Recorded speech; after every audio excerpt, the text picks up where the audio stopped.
Usually when it comes to Major League Baseball changing the rules, there is 50% of the fan base on one side and the other 50% is on the other, where they absolutely cannot stand it, and they're on Twitter saying Robert Manfred needs to be removed, Fuzzy for commissioner, draft Nick Bark, John Boy, and Foolish Baseball for commissioner. But with these new rule changes that could be coming as soon as next year, to be honest with you, for the first time ever, I feel like there could be a compromise with a lot of people in the middle saying, hey, that's good, maybe we could change that a little bit, but from the looks of it, these aren't horrible ideas. We'll talk about that in just a second, but what's going on, everyone? It's Fuzzy. Welcome back to yet another MLB recap. I am tired because I was streaming MLB The Show 21 all night last night. If you have not followed me on Twitch, make sure that you do that. We're also going to be coming out with a pack opening later, so stay tuned for that. But we have so much baseball to talk about in today's video. We have an injury update on Fernando Tatis Jr. Again, we're going to talk about those rule changes, and also a team that should not be in first place is in first place. We'll go ahead and break that down. But just a fantastic day all around. It's going to be a great video.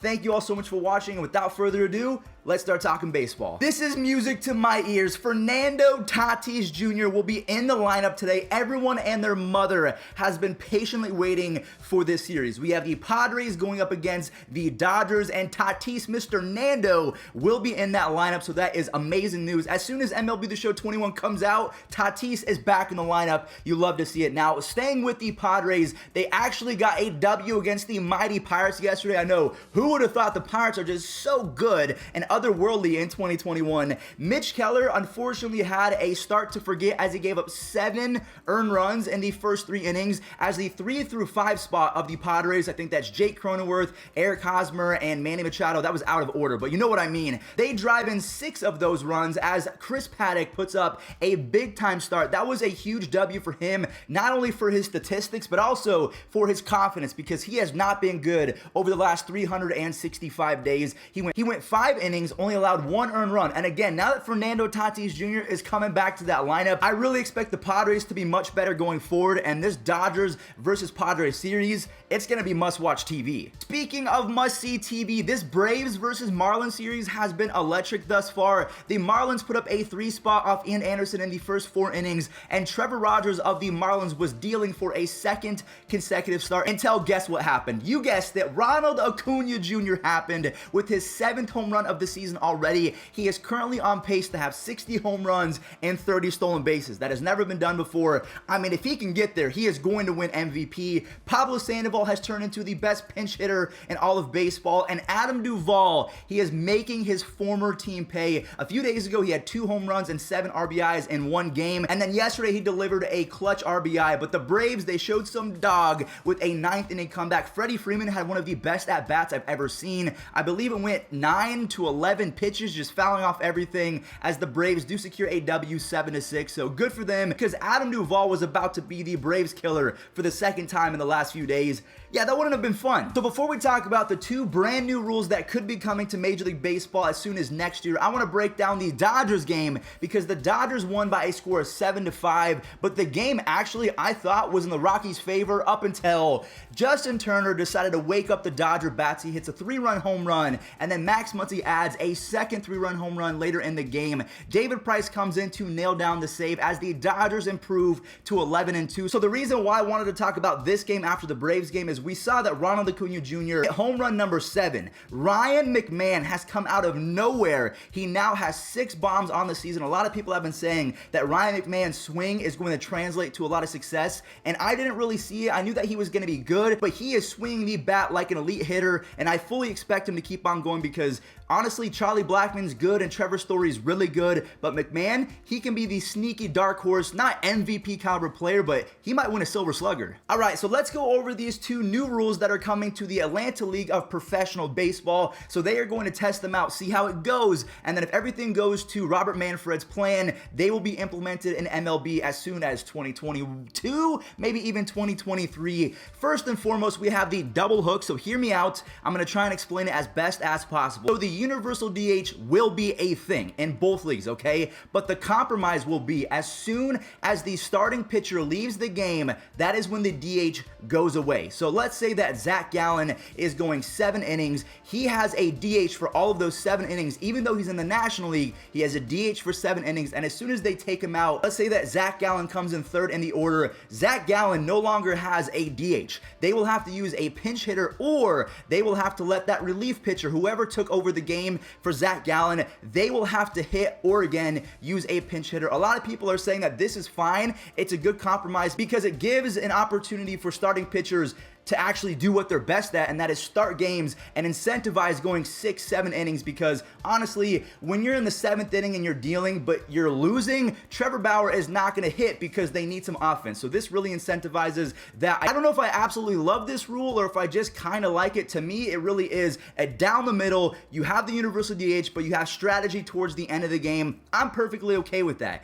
The second rule is the mound is going to be moved back from 60 feet 6 inches. This has been in effect since 1893 to 61 feet 6 inches. So MLB came out and said that in order to see if there's a true effect on how far they moved the mound back, it had to be at least 1 foot. So 60 feet 6 inches to 61 feet 6 inches. That is because the strikeout percentage in MLB has increased every single year since 2005. There was a 16% strikeout rate in 2005. At the beginning of 2021, it jumped all the way to 25%. So pretty much what they're saying is that pitchers are throwing way too hard. Everyone's got 99 or 101 in their back pocket, and hitters, they're kind of at a disadvantage. And what drives baseball? Offense. I actually feel like they're thinking about all the different rabbit holes that this can go down, and they actually came up with some pretty decent rules. Again, these are not official rules, so there's always going to be tweaking, but honestly, maybe 2 thumbs up, maybe 1 thumbs up, let me know. I have my notifications turned on for every single Tigers game because I'm a massive Akil Baddoo fanboy. I was streaming yesterday and all of a sudden my phone just kept lighting up. That was because every 6 seconds it felt like the Oakland A's were scoring runs. They scored a run in 5 consecutive innings. As Sean Manaea goes 6 strong innings, he only allows 2 earned runs and strikes out 7. The A's win by a score of 8-4 over the Tigers. The Tigers can play well one day, and then for the next 3 or 4 days, they don't play as well. And kind of same thing as the A's. They're good and then bad. Good and then bad. So let me know in the comment section down below, probably a stupid question, but who is going to have the better record at the end of the year? The A's or the Tigers?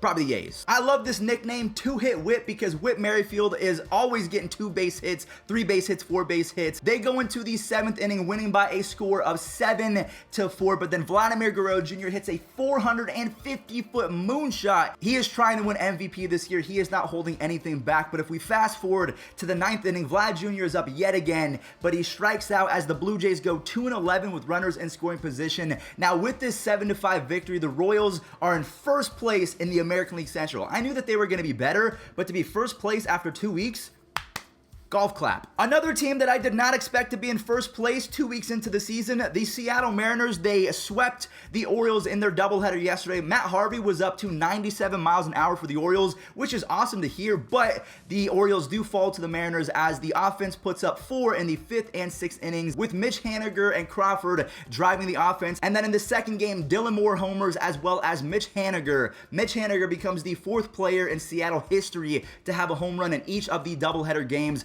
Justin Dunn was electric, 5 innings, 2 hits, and 1 earned run. And again, the Royals and the Mariners being in first place, what? For the second time in the last couple days, Nick Solak and Charlie Culberson of the Rangers are doing all the damage for the Rangers. They score on all of the first 4 runs for the Rangers, and then Adolis Garcia, I think that's how you say his name, hit his first career home run in extra innings as the Rangers beat the Rays by a score of 6-4. The pitching was not very good in this game, but I gotta give some credit to the Rangers offense. They can pop off from time to time. The Twins faced off against the Red Sox yesterday, and Garrett Richards was on the mound. I fully expected him to give up 7 runs, but there was a pitching duel. Garrett Richards versus Michael Pineda. Unfortunately for Garrett Richards, his defense was not that great, as the Twins put up 3 runs in the first few innings off bad Red Sox defense, and then Miguel Sano showing off his big boy power. Alex Verdugo tried to save the game. He is such a joy to watch. I know that he is never going to fill in the hole left by Mookie Betts,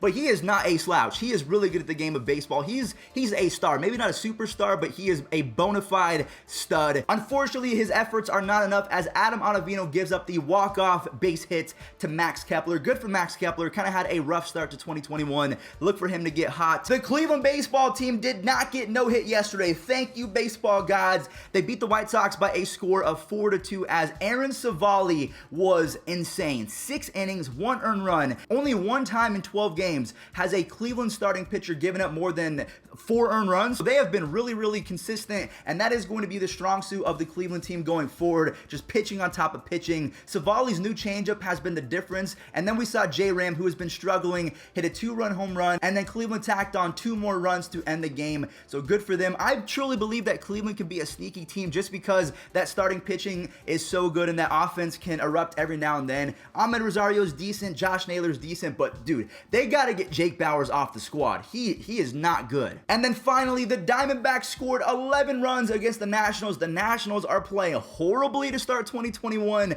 Patrick Corbin has given up 16 earned runs in 2 starts as Andrew Young of the Diamondbacks hits a grand slam. He makes it 10-4, and then Pavin Smith, a former top 100 prospect, with a bomb. So between Carson Kelly, Eduardo Escobar, they're having big time seasons, and Ketel Marte, he should be back in the next 2 to 3 weeks. I'm keeping my fingers crossed. Again, that Diamondbacks offense can be really good, but the pitching staff, if Zach Gallen is not pitching and if Luke Weaver doesn't have his elite start once every 4 or 5 starts, they're going to be bad. All right, everyone, well, that does it for today's MLB recap. Thank you all so much for stopping by. My voice is starting to go because I streamed for 4 hours. That was after making MLB recap. Now I do MLB recap, then I got to make my MLB The Show pack opening video, then I got to stream. I'm a one-man show, so I would really appreciate a subscribe because I work very, very hard for you guys, but you all see it. I don't have to say that, but thank you all so much for watching. I'm going to go take a nap. Peace out.